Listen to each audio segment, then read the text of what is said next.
Just natural ఫ్లవర్కి సంబంధించినటువంటి plants దీంట్లో plantation చేస్తుంది. దీన్ని మనం షోకేస్ ప్లాంట్స్ కోసం, గార్డెనింగ్ షోకేస్ కోసం యూజ్ చేస్తూ ఉన్నాం. Thank you.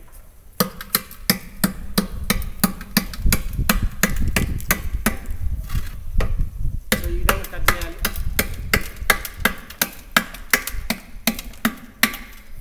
రౌండ్గా కట్ చేస్తాం. వేస్ట్గా ఉన్నటువంటిది product you are not purchasing new, only wastage.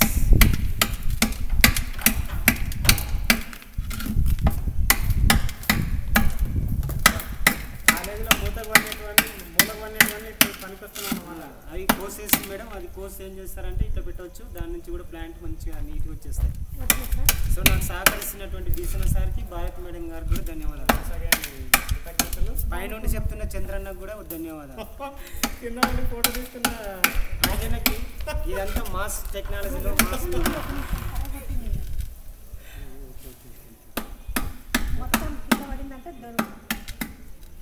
Okay, yeah this is half of part. దీన్ని ఈ విధంగా చేస్తే ఈ విధంగా పెట్టి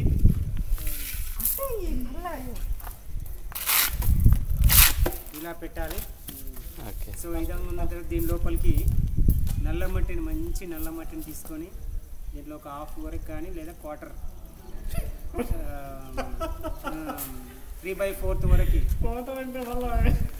3/4 వరకు మట్టిని నింపాలి. నింపిన తర్వాత దీంట్లో మనం ఏ ప్లాంట్స్ అయినా వేసుకోవచ్చు.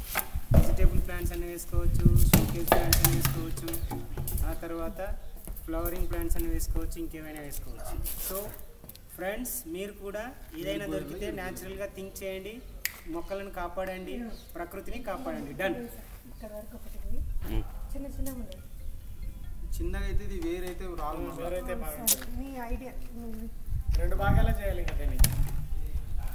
ఇక్కడ చూసుకుంటా పోయి బీసన్న సార్ చిన్న చిన్న పూల మొక్కలు ఒకటి నాటితే అది బుక్క బతుకుతుంది. ఇంకా మట్టిలోనే పెట్టి సరిపోతుంది. ఈ దీంట్లో అంటే ఈ ప్లాస్టిక్ కదా, వేర్లు రాని ప్లాస్టిక్ అటు అక్కడ పెడదామా సార్? ఆ మెట్టు మీద, ఆ మెట్టు మీద ఇంకోటి ఉంది కుండ తెస్తా. ఇది అక్కడ పెట్టండి.